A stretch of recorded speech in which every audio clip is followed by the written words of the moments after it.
Welcome to Brave Together podcast, an empowering resource for the parents of children with disabilities, neurodivergence, and all unique needs. Your knower knows what you're supposed to do, and it's just a matter of getting quiet, getting still, shutting out the shoulds, the noise, the advice, the naysayers, the research, and just you and your partner decide.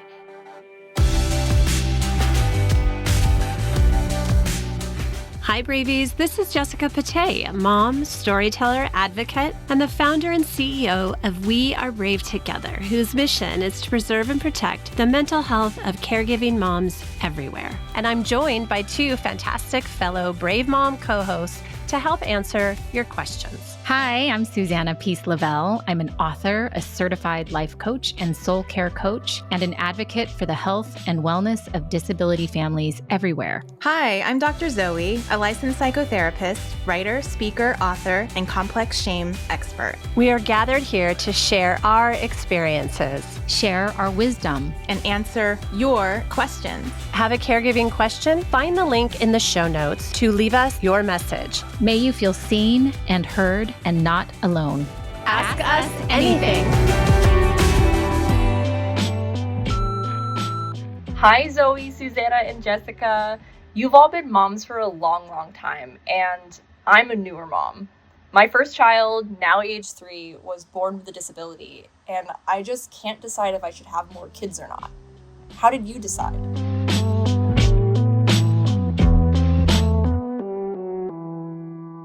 Hi, everyone. Welcome to another Ask Us Anything episode. I'm so excited that you've decided to join us today. We've got a good question, as always.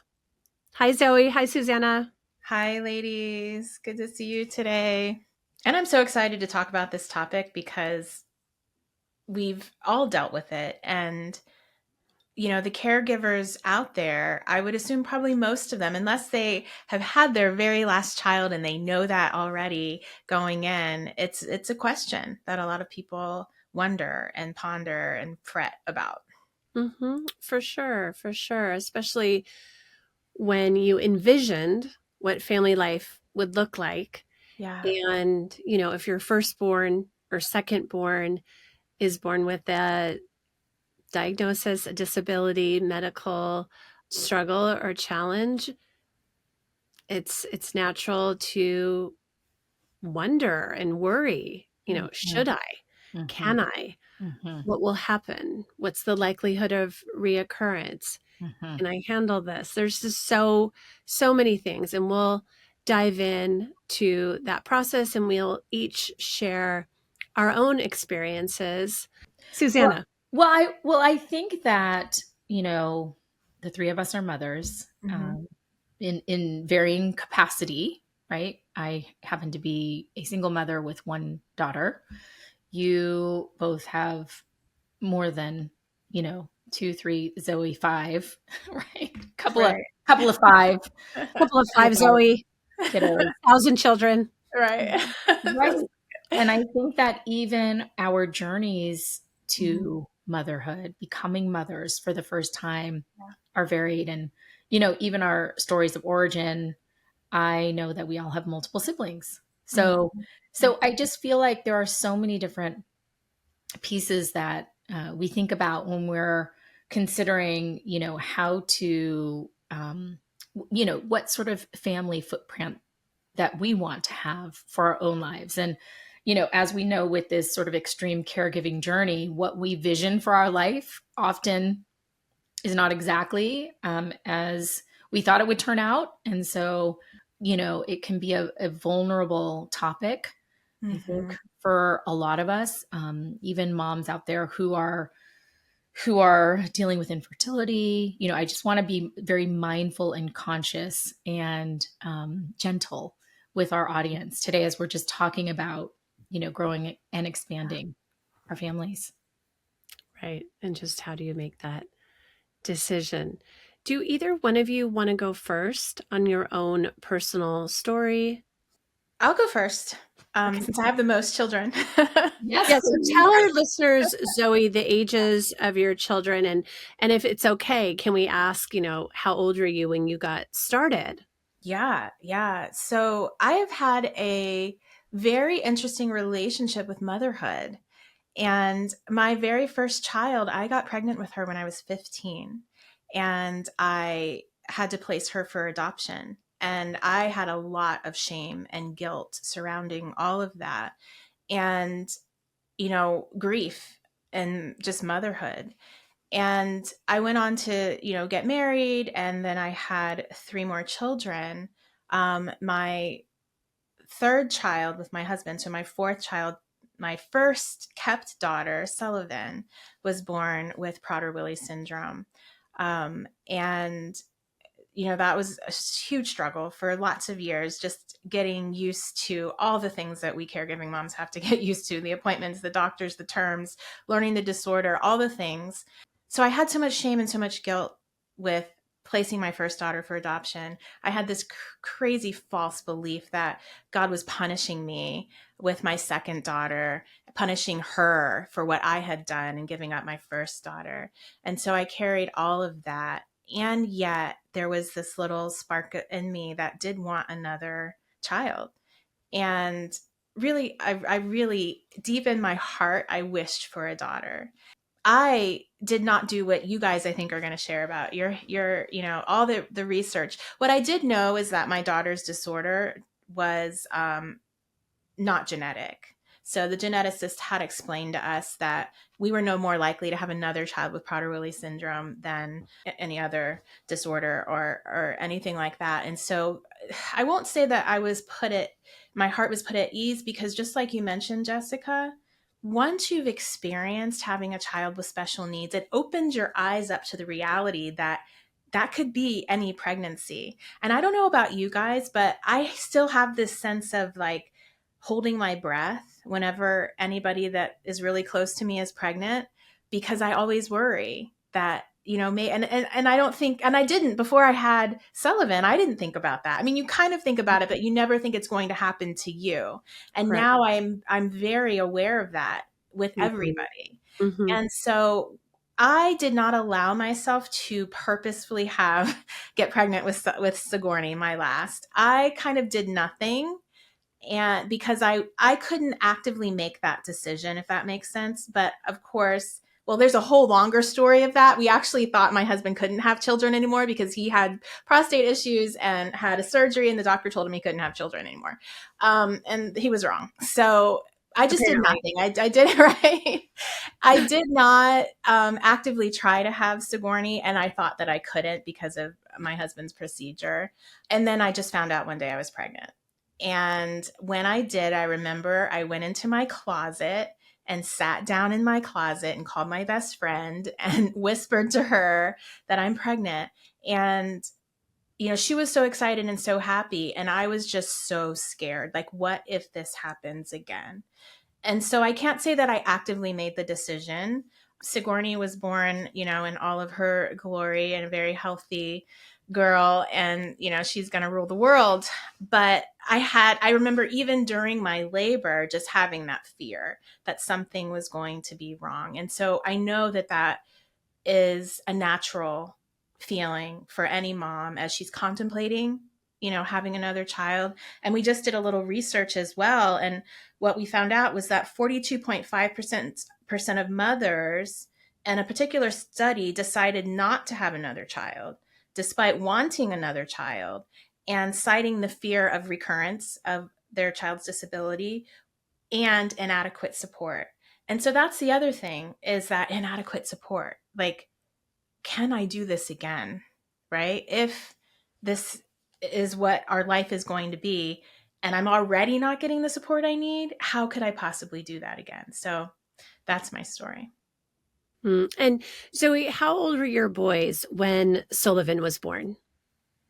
So when Sullivan, my daughter with Prader-Willi syndrome, my oldest was 4 and my middle child was 2. So I had 4, 2, and then a newborn.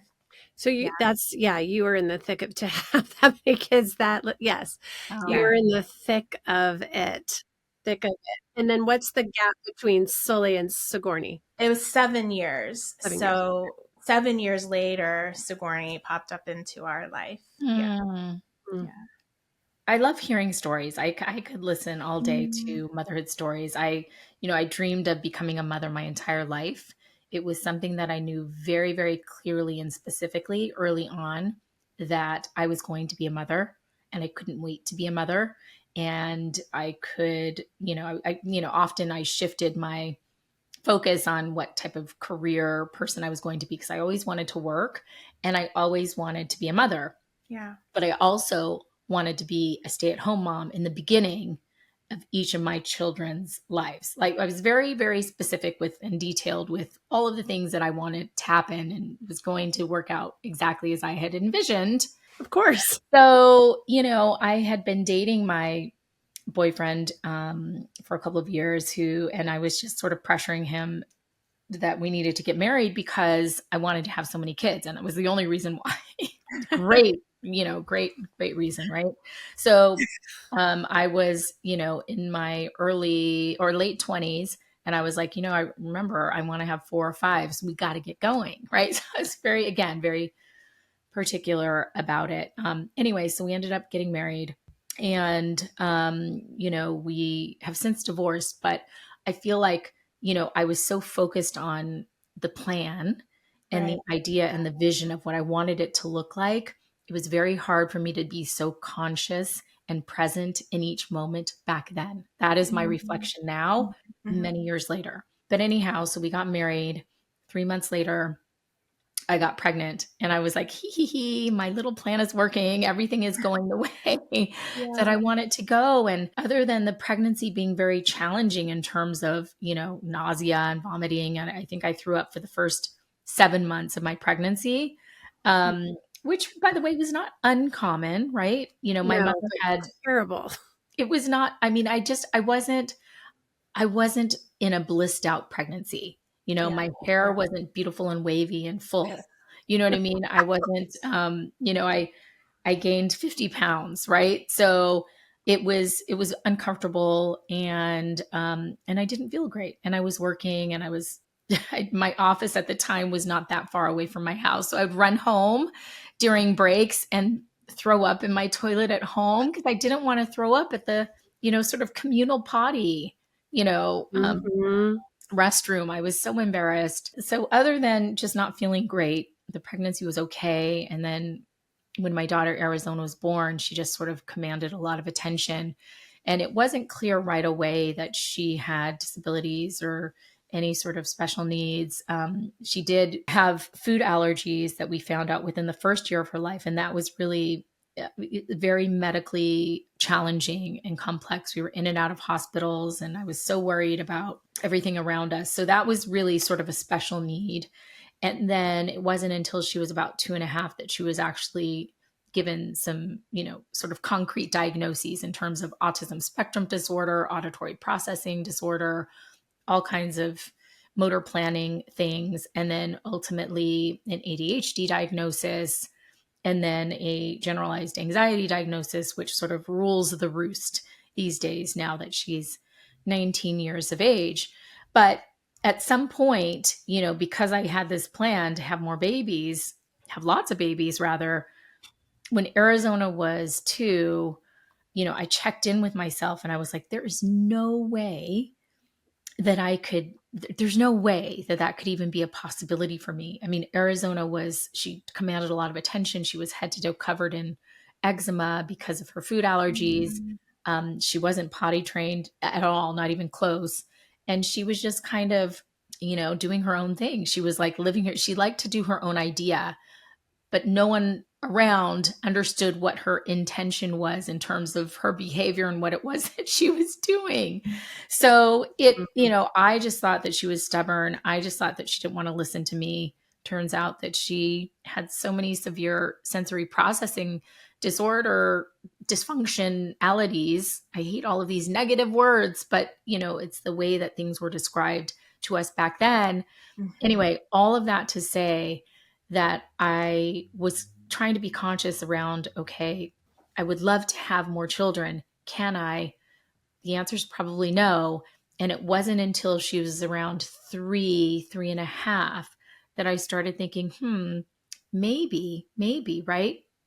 And around that time, I really started digging into research because I wanted to know, like, it really helps my brain to understand statistics and figures.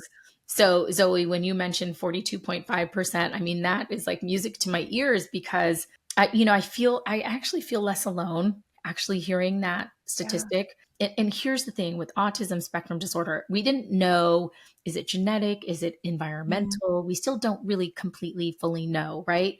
Is it a combination of the two? What is it, right? So I went to go, like, I researched and found the top geneticist at the University of California at Los Angeles, UCLA, Dr. Barbara Cranston. And I got into her office. It was hard to get an appointment, but I made my way into her office, and she had me do a bunch of blood work, and she had me really pull out like the family history of like generations on both my husband's side and my side. And it was a really, really thorough, conscious process that I appreciated. And ultimately, at the end of all of these findings, after, all of these appointments, so she was saying to me that there's less than a 5% chance that you could have another child with autism. And I was hearing, yeah. And that means there's a 5% chance that I could have another child with an autism. And I am barely hanging on by a string. I was a stay-at-home mom for that first year, right? We had planned for that financially. And my husband at the time was doing his best. And the caregiving load was on me. Okay. 100, I would not say 100%. I would say the physical, every day-to-day caregiving was on me. So I just felt like my capacity was so limited. I was unhappy. I was experiencing postpartum depression still, even years later. And it was really, really challenging. And so just as I was having this conversation with Dr. Cranston, I found out I was pregnant. Wow.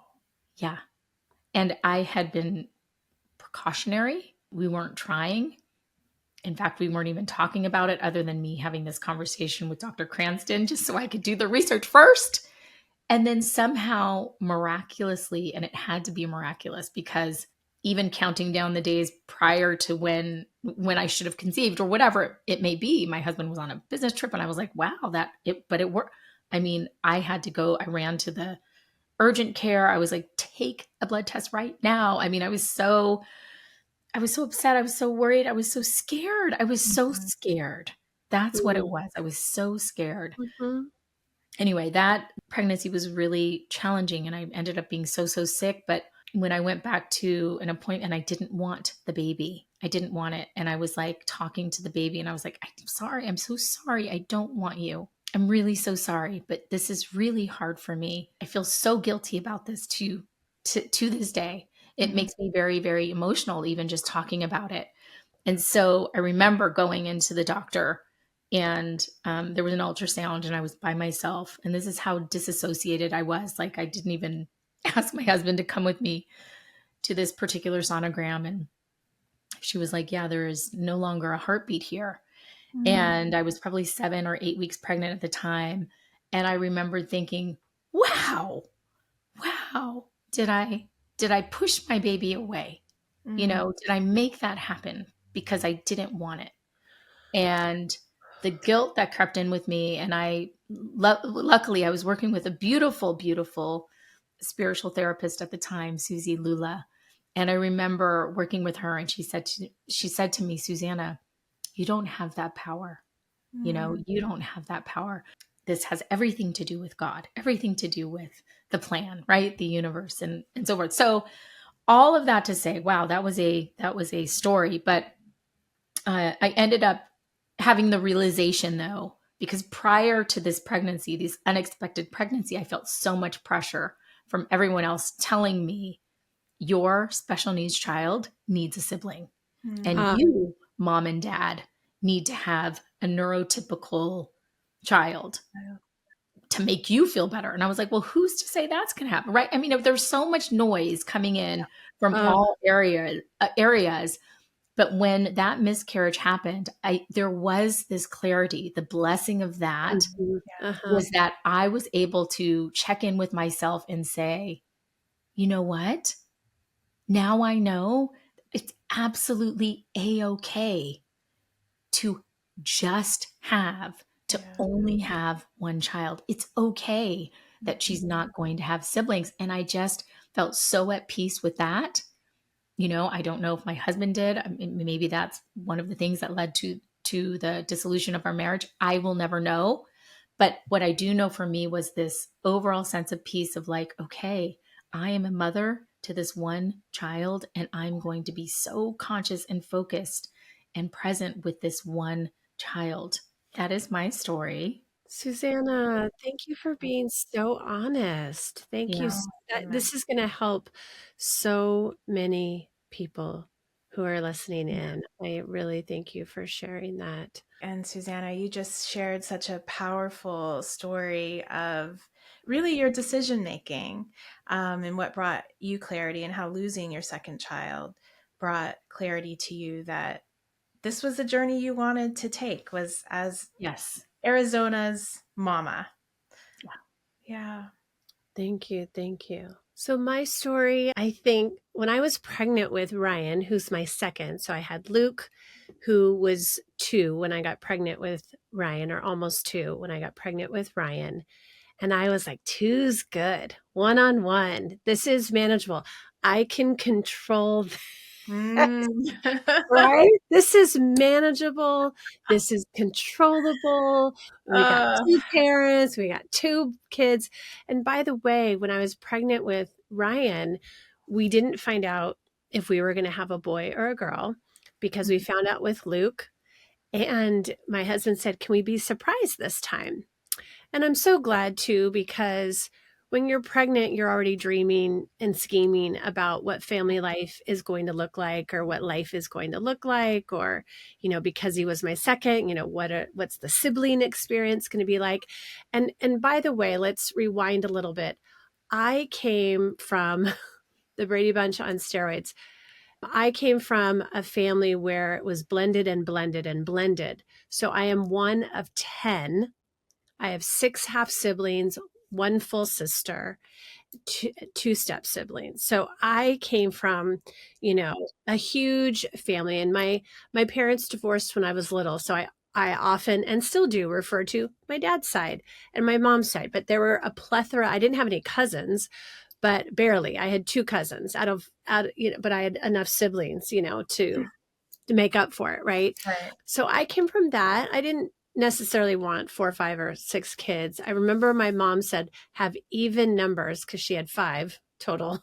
She said, have 2 or 4. It's funny what you reflect on that your parents say. And I was like, well, I was the 5th. So you said have 2 or 4. Tell me how you really feel. Anyways, I'm kidding.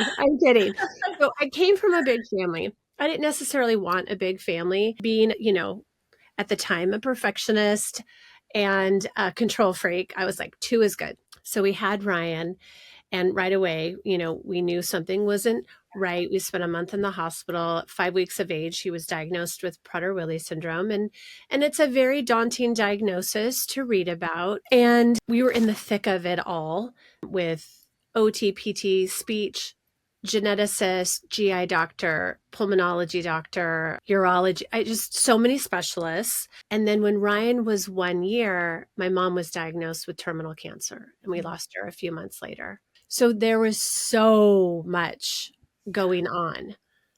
And even though we were in the thick of it, I really wanted a third. I genuinely had a burning desire for another child. I also wanted a girl. I also didn't know what Ryan and Luke's sibling experience would be like. I didn't know, you don't know how impacted your child is going to be when they are diagnosed. You have no idea where they're going to fall on the spectrum of that diagnosis. And I just didn't know, like, would Ryan talk or not talk? Would he, be greatly affected intellectually? behaviorally? What was this going to be like? Would Luke feel like he's growing up alone or very lonely? Or will they have like a really deep connection and still feel the bond, the brother bond? All these questions, all these wondering, all these worries, right? But I just couldn't get away from the strong desire. And same with Chris. I mean, we both had a really strong desire for a third child. And so we decided to go forward. We talked with the geneticist, and she certainly told us that, PWS, like you said, Zoe, it's not passed down. It's not inherited. It is genetic. It's a genetic mutation, but it is not passed it's down. a genetic mutation, but it's not passed down. Right. But the world of disability was very real to me. And she could have, or this next baby could have lots of things going on. Who am I to think that this third baby would be perfectly healthy? So I had a lot of thoughts and things swirling around. Then we decided to go ahead, and I got pregnant, called the geneticist again. And, she recommended certain testing. I was 35 when I was pregnant with Kate. My husband and I went back and forth, and we decided we're not going to do any testing unless, of course, something was seen in regular ultrasound appointments. But we just decided that any scenario plays out. Okay, so one, if we do testing and we go through all the waiting and what, and let's say we find out, yes, there is something wrong. We're going to have to accept that, and we will say this child is a gift, and we will do everything we can to support him or her. Then what if we get false positives, right? We get false positives on tests. And we don't know that until, again, we'd come to the same conclusion. This child is a gift. We will love this child with our whole heart, mind, body, soul, and do everything we can to support this child, only to then later find out, oh, actually, everything's okay. The other scenario is if we don't do anything and then we're filled with worry and wonder, go into labor and think, why didn't I test? Why didn't we test? Yeah. Now I don't know. Now I'm going into this labor and I'm so worried, so worried, so worried. Again, we would have to come to this conclusion of whatever happens in the next few hours or day when this child is born and we find out that something is wrong, we will still say this child is a gift and we will do everything we can to love it and support it. So I thought, if all of those conclusions you come to the same sort of answer or conclusion, then why would I put myself through all the driving back and forth for testing, the waiting for answers, waiting through the pregnancy with all this worry because something is going on or what have you? I just thought, until they tell me in an ultrasound, we need to do something, we need more testing, or we're going to ride this out. And so, Kate came to us in 2005, push, out she was. It was so easy peasy. And, all my pregnancies were really delicious. And to borrow Susanna's word, and labor and delivery, I absolutely loved because I knew I was going to get to meet my baby. Now, I also didn't have 24 hours, 36 hours of labor. I didn't have that experience. I had really, really good experiences, thankfully. And Kate actually came a little early. My water broke. She came a week early. So that was our thought process. And in fact, Kate was such a peach. I wanted a fourth, but then she started crawling at the same time that Ryan started walking. And I was like, nope, never mind. No fourth. No fourth child. No fourth child. My goodness, what a beautiful, two really beautiful stories. And I'm hopeful that for a listener out there who may be scared, may be wondering, may be longing, that it gives you permission to really just seek your heart and do what you feel is right for you, not what other people tell you, not what you think should have been in the plan, right? But do what feels right for you in this moment in time. In terms of just even then checking in with ourselves, like I love this opportunity for us to really reflect and go inward. I always love this opportunity. So any of you moms out there are really thinking and wondering and just maybe even grappling a little bit, what should I do, right? All of the different things taken into consideration, the adequate support, etc. I felt in my journey of parenting back then, I felt very sort of on my own in that was making decisions on my own. I had a husband. I was making sort of decisions on what was okay for me. I'm curious about the thought process of really having like deeper connection, an opportunity for connection and communication with partners, and how that was for the two of you, if you can respond to that, because I feel like that's an important piece. I think that if we have the opportunity to be able to have these vulnerable conversations with our partners, how enriching that could be. So I'm just curious how it was for you too. I can't say that mine was a partnership. My husband, and I don't know if it was just denial and that he hadn't been doing the majority of the caretaking of Sully already, but he was like, yeah, great, like whatever. But remember, we also didn't think he could have any other children. So once it happened and I was pregnant, he was happy. He was just like, great. And I'm sitting here with, what about all these things and all the questions? So I can't say that it was a partnership when it comes to making that decision. But we did decide, though, not to find out the gender because I desperately wanted a girl and I didn't want to be disappointed. I figured I'll get to the, to the labor and delivery. And when I have a baby and it won't matter. But I didn't want to be disappointed during the pregnancy. But that's really the only choice we made together, was to both not test, same as you, Jessica, and to not find out the gender. Yeah, I think we definitely were very solidly evaluating together. Chris came from a family of 3. We had his parents nearby, very much supporting us and very, very, very helpful and very hands-on grandparents. And so I think that made it easier to decide. Chris had a very stable job. I was able to stay home. Even though I was managing so much with Ryan and just having 2 kids, a baby and a toddler, I felt very supported. I just think we were aligned. We both had that desire. We also came to the conclusion we're going to be busy anyways, like back to Jess, who's a control freak and wants everything manageable. And I actually did seek out in the PWS parent circle, what did you do and how did you decide, and I remember a couple moms said, you're going to be busy anyway with 2 children. You're going to be busy anyways with, Ryan and all of his appointments or therapies or what is required. So if you have that desire, go ahead. You and Chris are in alignment. Follow that desire. And I always say that the third one sends you over the cliff a little bit, but it is so worth it. I have zero regrets. Now, have I ever had times where I thought, what would it be like if I just had 1 or 2? What is that like? Wow, that just seems like so easier, right? I've thought that so many times. What if I only had 1 or 2 or maybe only 3? Like, how different would my life 3? Oh Yeah, my God. Only 4.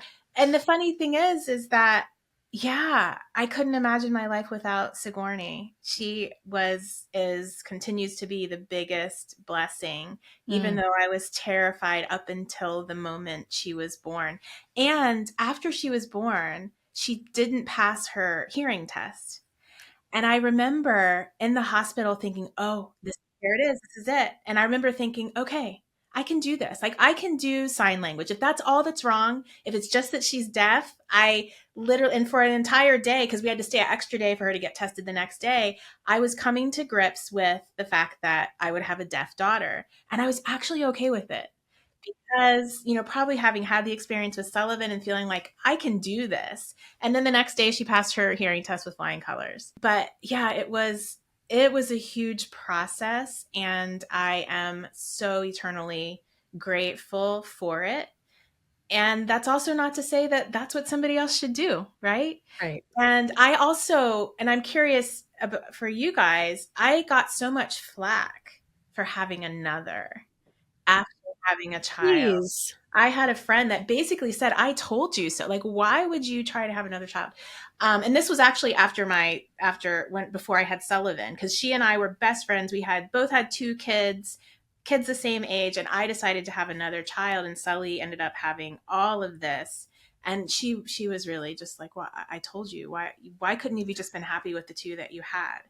And then to go have another one. Yeah. So there's that noise. right. The noise, it's there. The outside judgment. Yeah. The noise, the judgment, the opinions, the advice, all of it. Susanna, you were talking earlier about like sort of going inward, and again, maybe this is going to be too woo-woo for some, but honestly, like I believe that we've all been given a knowing. Yes. Your knower knows what you're supposed to do, and it's just a matter of getting quiet, getting still, shutting out the shoulds, the noise, the advice, the, naysayers, the research, and just you and your partner decide. Just get calm, get quiet, and wait for that answer. It's inside of you. It is inside of you. You don't have to ask 10,000 people. You don't have to ask the internet if you should do this. The answer is within you. Yes. And it's possible for you to get that answer. So if you are a mom or dad out there and you are earlier on in your journey than the 3 of us, you're in the littles stage, that answer is there for you. And I would even offer that it really starts from your own self first, before the partner part of it, right? Like just within, what does Susanna need? It's really that simple. Like, what does Susanna need? What does Susanna need? What does Susanna want? Innermost heart's desire. Like, how often do we ask ourselves these questions? And by the way, as you both were sharing about the joy that we call my little sister, who's one of 5, we call her the caboose of the family. Right. So I'm looking at Sigourney, Siggy, and Kate as the caboose. Like, can you imagine without the caboose? Because my youngest sister, Shenandoah, was born. My brother was number 4, and she was 9 years younger than him. So she was a treat, she was a surprise. But I just want to acknowledge you both as you were both sharing. I was like, wow, as other people are giving you flack for, oh, really? You want to have one more? You want to bring one more mouth to feed into your family? All I heard was, wow, such resilience in motherhood, and choosing to bring another life into this world, whether it was expected or not. Beautiful, beautiful, beautiful. We figure out how to expand our hearts. We figure out how to expand the support so that it can now cover another child, right? To me, it is all miraculous. One more thing, just mentioned, as I was deciding that I didn't want to have more children, I felt guilty about that too. And that I had so many friends who were going through IVF and trying to really figure out how to be pregnant. And that is another journey that can be so challenging and fraught with frustration and heartbreak and worry. And again, I had to sort of come back inward and reflect back inward, like, okay, and so let me just be grateful for what is for me and what is a knowing for me, which is I'm done having, children. In fact, made the decision to even ultimately get a hysterectomy for some fibroid issues. Like, no problem. My uterus is goodbye. Thank you. Thank you so much. Done its job. Yes. Right. Thank you for this Arizona of mine. So yeah, I hope that in all things that we can lean on each other and be with each other, and share with each other vulnerably. There is a sisterhood out there for you. We are here. We Yes. are it. And yeah, let's have the conversation if you're willing to do so. Well, something I thought of that I don't want us to leave today's conversation without just mentioning is the sibling experience. And there is so much to say about the sibling experience. There's a lot for parents to really know and understand what the siblings need and want. And again, another little plug is that we do have a resource on our website, what the siblings want you to know in a disability family. And there are 12 points in there. And that's, comes through my own research and interviewing siblings, talking to Luke and Kate, talking to adult siblings. And it's chock full of information, not to scare you. There are effects on siblings when you have a child with a medical diagnosis, a genetic diagnosis, a mental health diagnosis. There are effects on the siblings when there is one child who is spicier, let's say, than the rest, or a child that requires more time, more attention, more finances, more support. There is an effect on the siblings. Now, Luke and Kate are amazing. They are resilient. They are strong. They are patient. They are empaths. They are beautiful human beings. And they have some scars and they have some PTSD because PWS comes with behaviors and sometimes aggression, and it's hard. So it has been hard. That is something to weigh in when you're thinking about the sibling experience. And again, none of us have a magic, ball to see the future. None of us as parents can know how things are going to play out. But whether you have a child who's mildly impacted, moderately, or severe, there are some beautiful and hard repercussions for siblings. So it is, just something to throw in the mix, to mull around in your heart and in your mind as you make that decision. And we've done episodes in the past. So in our library of episodes, we have interviewed siblings. If you would like to hear those stories, we're happy that we have that offering for you. That's an excellent point, Jessica. Whether, you're thinking about the siblings that may already be here or a potential sibling, if you're thinking of having another child after having a child with a disability. All my children have been affected very differently. With Sully, I have this large age gap, so that makes a difference as well. But in the back of my mind and in the back of my children's mind is this understanding that we have to take care of Sully, right? That we as a family unit somehow, obviously I will do it as long as I am able and on this earth, but there's that idea, and it does, it changes you. It changes you as a family. It changes your perspective, and that of course trickles down to your children. Now I think there's some beautiful blessings. Siggy has, she's the baby of the family and has still kind of become an older sister to Sully. And even that dynamic was hard because Sully had enough wherewithal to know that my baby sister is passing me in these areas. My baby sister can read and I can't read. My baby sister talks clearly. Everyone understands her and I can't. And that was a difficult dynamic between the two of them being girls and Sully being 7 years older and watching her baby sister just surpass her. And now she's surpassed her in height as well. Yeah, it's just part of the tapestry of a family with disabilities, and there's beautiful parts of it, gifts that your children will get, and there are really hard lessons. Yeah, and there's grief and pain in that too, so it's all of it. It is. It's all part of the decision-making process. And if you're out there listening and you're thinking of other questions that you would like to ask us for an Ask Us Anything episode, there is a little cute old-fashioned voicemail linked in our show notes, and you can leave us a request. You can leave us a question. We would absolutely love to hear from you. And even if you just want to share a funny motherhood story, we would love to hear it. We would love to hear it. So just check out SpeakPipe in our show notes. And for that, Bravies, we just want to say that we see you and we love you, and we'll see you next time. Thanks so much for listening today. Do us a favor and leave us a review and a rating so that this podcast can get into the ears and the hearts of more and more moms.